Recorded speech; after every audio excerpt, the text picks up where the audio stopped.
ආයුබෝවන් මම නඩේසන් සුරේෂ් විධායක අධ්‍යක්ෂක හැටියට කටයුතු කරන්නේ ඌව ශක්ති පදනම කියන ආයතනය. ඌව ශක්ති පදනම ඒ වගේම අද අපි වැදගත් සාකච්ඡාවක් ඒ වගේම අපිට වැදගත් අවස්ථාවක් තියෙනවා.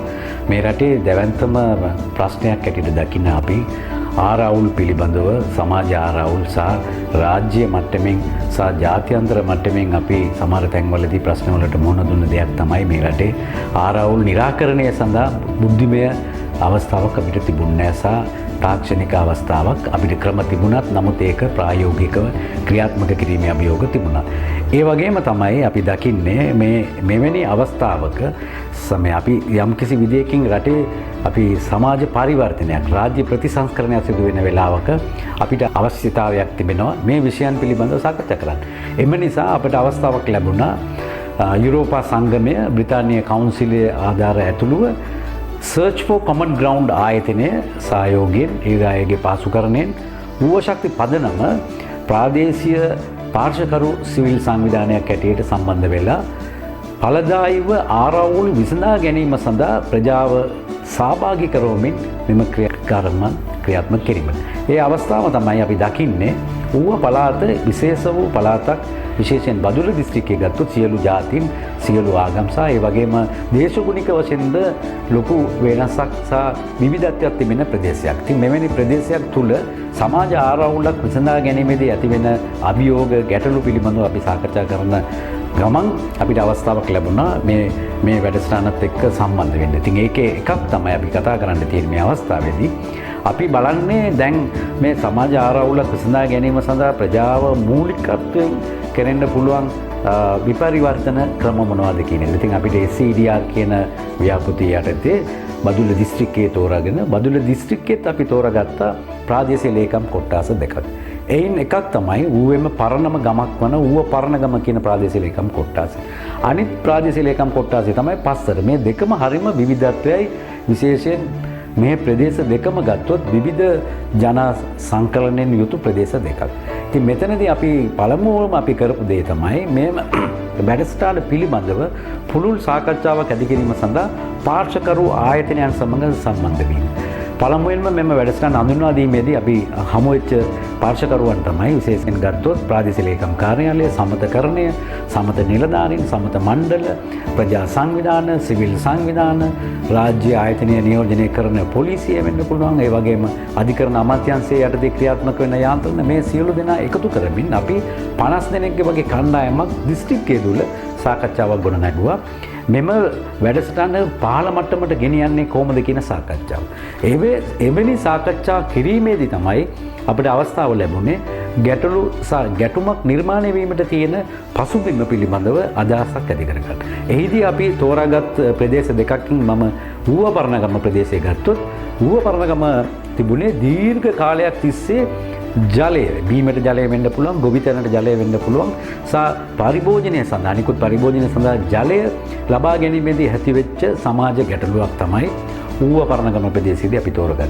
ඒ වගේම තමයි පස්සර ප්‍රාදේශීය ලේකම් කොට්ටාසය තුලත් අපි තෝරගත්ත වෙලාවේ ඒ ගමේ සාකච්ඡාව ඒ පාර්ශවකරුවන්ගේ සාකච්ඡාවේදී අපි හඳුනාගත්ත ගැටලුවක් තමයි ඒ ප්‍රදේශය තුල A5 මාර්ගයේ ඉතාමත් ප්‍රධාන මාර්ගය තුල තියෙන එක මන්සන්දියක් තමයි පස්සර කියන නගරේ.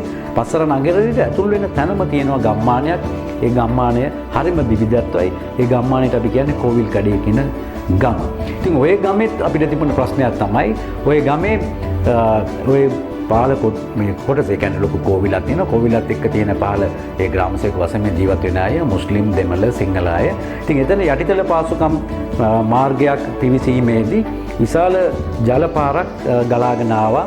විශේෂයෙන් ගත්තොත් අපි ඒක A5 මාර්ගය දියුණු කිරීමේදී බෝක්කුවක් තිබුණා. ඒ බෝක්කුවේ ජලය පිට කිරීමේදී කෙලින්ම මේ ගම්මානයට ඇතුල් වෙන නිසා විශාල ප්‍රශ්නයකට මුහුණ දුන්නා.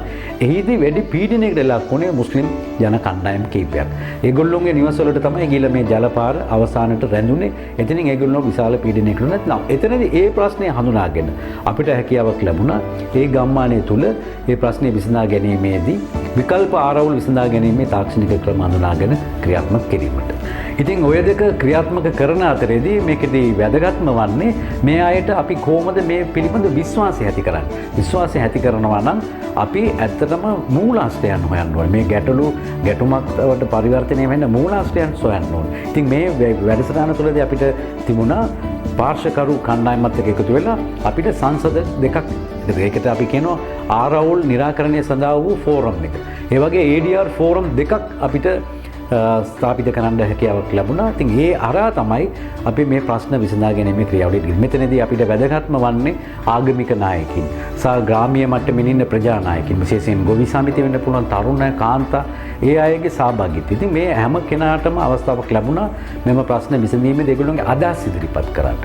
ඒ දෙපාර්ශ්වයම එකතු වෙලා සාමකාමීව අදහස්, ඒ වගේම මූලාශ්‍රයන් වලින් මෙතනදී වැදගත්ම වෙන්නේ මෙම කණ්ඩායම් දෙකටම ඉතාමත් වැදගත් අවස්ථාව තමයි ඇත්ත ප්‍රශ්නේ සැබෑවටම සොයාගෙන ඒවට උත්තර සෙවීම. එහෙම නැතුව උඩින් අයිස්කන්ධක උඩින්දන් ප්‍රශ්න වලට උත්තර ලබා දෙනව නෙවෙයි, ඊට ගැඹුරට ගිහිල්ලා ගැඹුරේ ඇති වෙච්ච ප්‍රශ්නේ මොකද්ද කියලා සොයාගෙන ඒවා වෙනුවෙන් ප්‍රතිපත්තිමය විසඳුම් වලට එන්න. ඒ නිසා ඌව පරණගමදී අපිට විශේෂ ප්‍රශ්නයක් ඇටියට දැක්කේ අපි මුස්ලිම් සහ සිංහල සහ දෙමළ ජනතාව අතර සැකයක් තිබුණා මේ ජලය ලැබෙන්නේ නැත්තේ ඇයි කියන එක. ඉතින් ඒගොල්ලෝ තෝරාගත්ත ගම්වල ඒ අය දැකපු දේ තමයි එතන තිබුණා දීර්ඝ කාලයක් තිස්සේ ක්‍රියාත්මක වෙච්ච පයිනස් වගාවක්. ඒ ජෛව විවිධත්වයට විශාල බාධාවක් තිබිච්ච ජල රක්ෂිතයක් තුළ තමයි ඒක තිබුණේ. මේ කණ්ඩායමට හැකියාවක් ලැබුණා ඒ රක්ෂිතයේ ඒ පිළිබඳව අධ්‍යයනය ලැබලා ඒ රක්ෂිතයේ තිබුණ තත්ත්වයන් දැනගෙන ගොවි සමිතිය සහ මේ ජලය හිඟ වෙන කාලයේදී සැකයක් තිබුණේ මුස්ලිම් ජනතාව තමයි අපිට වතුර දෙන්නේ නැත්තේ. එහෙම නැත්නම් තව සැකයක් තිබුණා සිංහල ජනතාව වැඩිපුර වතුර ගන්නවා අපිට වතුර දෙන්නේ නැහැ. මේ වගේ මතභේදයන් තිබුණා ගොවි සමිතිය අතර. නමුත් ඒගොල්ලෝ තේරුම් ගත්තා ජල රක්ෂිතයේ ප්‍රශ්නයක් තියෙනවා. මූලාශ්‍රයේ ප්‍රශ්නයක් තියෙනවා. එතනින් පස්සේ සියලු දෙනාම එකතු වෙලා ඒ ප්‍රශ්නය විසඳා ගැනීමේ ක්‍රියාවලියක් ගියා. ඒ ක්‍රියාවලියේදී තමයි ඔවුන් සියලුම රාජ්‍ය ආයතන සහ පාර්ශවකරුවන් එක්ක සාකච්ඡා කරලා එතනදී පරිසර සංවර්ධන අධිකාරිය, ග්‍රාම ආරක්ෂණ කමිටුව, ග්‍රාම සංවර්ධන සමිති, ප්‍රජා මණ්ඩල, එක පැත්තකින් ගත්තොත් වෙනත් පාර්ශවකරුවන් විශේෂයෙන් සිංහ සමාජ, ඒ වගේ කණ්ඩායම් එකතු වෙලා ඒගොල්ලෝ තීන්දුවක් ගත්තා මීසා කුඹුක් පැල 1200ක් ඒ රක්ෂිතය තුළ හිටවන්න. මං හිතන්නේ මේක ඓතිහාසික අවස්ථාවක්. ඌව පරණගම ඒ ප්‍රදේශයේ සිදුවෙච්ච ප්‍රශ්නයට උත්තර සෙවීමේදී ඒක දීර්ඝකාලීන විසඳුමක් අපි හිතනවා. මේ විසඳුම් සෙවීමේදී මේ අයගේ සහභාගීත්ව ප්‍රවේශය ඉතාමත් වැදගත් වුණා කියලා. ඌව පරණගම මේ ප්‍රශ්නයට තුඩු දුන්න ජල රක්ෂිතයන් තිබෙන ගම්මාන තුන, එකක් ඉහළ කොටවර, ඒ වගේම ඊඩම මලපොළ ගම. මේ මී කුඹුක් පැල සිටවන්න අපිටත් දායකයන්ට ලැබීම පිළිබඳව අත්‍යවශ්‍යම සතුටු වෙනවා. ඒ වගේම මේකට අපි සම්බන්ධ වෙනවා වෙනදු සමූහ සමාජය සහ ශක්ති පදනම ඊළඟට අපේ ප්‍රොග්‍රෑම් ආයතනය, ඒ වගේම ADR කමිටුව, ඒ වගේම මේ ප්‍රදේශීය ඉන්න ගොවියෝ අතුරු සියලු දෙනා මේක සහසම්බන්ධ වෙලා මේ කරන ව්‍යාපෘති ප්‍රවේශයක් ගන්න මේ වැඩසටහන ඉතාමත්ම සාර්ථක වෙන්න කියලා ප්‍රාර්ථනා කරනවා. ප්‍රධාන වශයෙන් ඌව කරන කොට්ටාසේ ගත්තම මේ ඉහළ ඌව කරනවා මේ ප්‍රදේශය. මේ ප්‍රදේශය තමයි ඌව කරන හදවත. ඌව කරන හදවතෙන් ගලාගෙන යන ජල මූලාශ්‍ර වලින් තමයි ඌව කරන ජනතාවගෙන් 50% ජලය ලබන්නේ.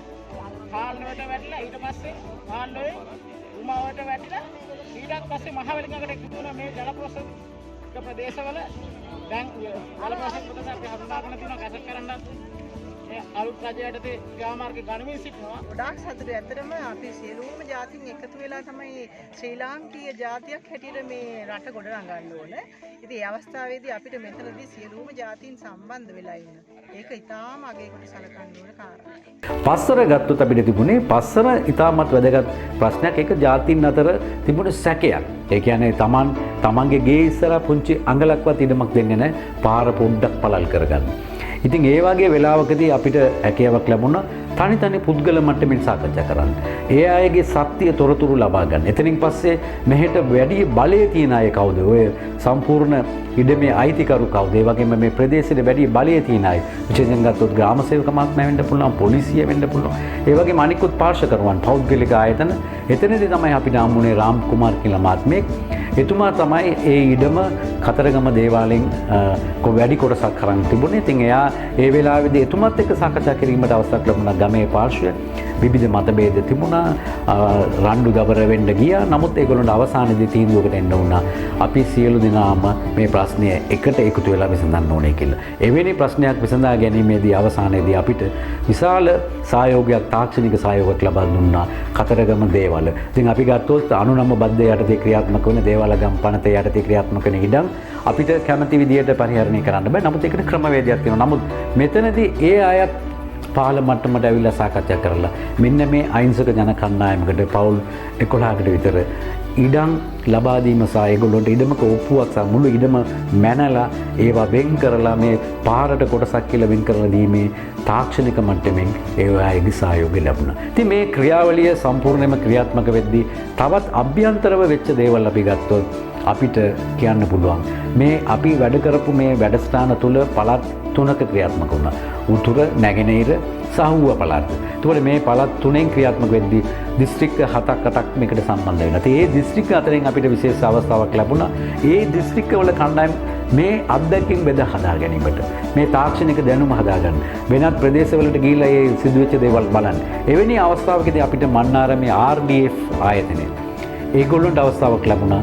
ඌව පළාතට ඇවිල්ලා බදුල්ල දිස්ත්‍රික්කයට ඇවිල්ලා මෙන්න මේ පස්සර ගම්මානේ මේ ඇතිවෙච්ච සිද්ධි මෙම ප්‍රශ්න ගැටලු ගැන කතා කරලා ඒවා ඇත්තටම ක්‍රියාත්මක වුණේ කොහොමද? ප්‍රජා සහභාගීත්වයට මේ වගේ දැනුම නිෂ්පාදනය මම කියන knowledge product කියලා අපි කියන මේ වගේ දැනුම නිෂ්පාදනය කරන්න තිබුණ ඒ ද්‍රව්‍යයන්, ඒ දේවල් යාන්ත්‍රණයන් ඒගොල්ලෝගේ සැබෑ ඇස් වලින් ඇවිල්ලා බලලා ඒගොල්ලන්ට අදහසක් ලැබුණා ඒ පිළිබඳව විසඳුම. මම හිතනවා මේක තමයි ක්‍රමය. අපිට තියෙනවා විකල්ප ක්‍රමයන්. ඒ වගේම අපි බලන්න ඕනේ මේකේ තිරසර භාවය ගෙනියන්න. දැනටමත් මේ කණ්ඩායම් දෙකම ඒ ගමේ වෙනත් ප්‍රශ්නවලට මෙම ක්‍රමවේදය භාවිත කරමින් ඉදිරියට යනවා. මම හිතනවා අපිට හැකියාවක් ලැබෙවි. මනුෂ්‍යකම සහ මනුෂ්‍යයා තමයි මේ ප්‍රශ්නේ තීන්දුව ලබා දීම සඳහා මනුෂ්‍යත්වයෙන් වැඩ කළ යුතුයි කියන එක. මනුෂ්‍යත්වය කියන එක ඉතාමත් වැදගත් කියන එක ප්‍රකාශ කරනවා.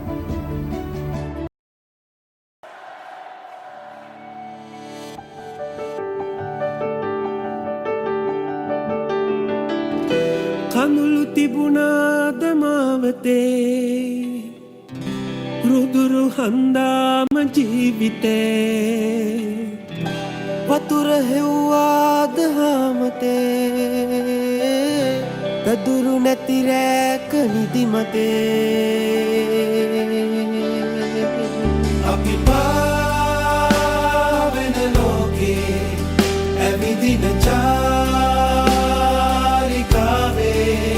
දවසක පාබේදෝ අහසේ මද අල්ලන්න ආස ගමනේ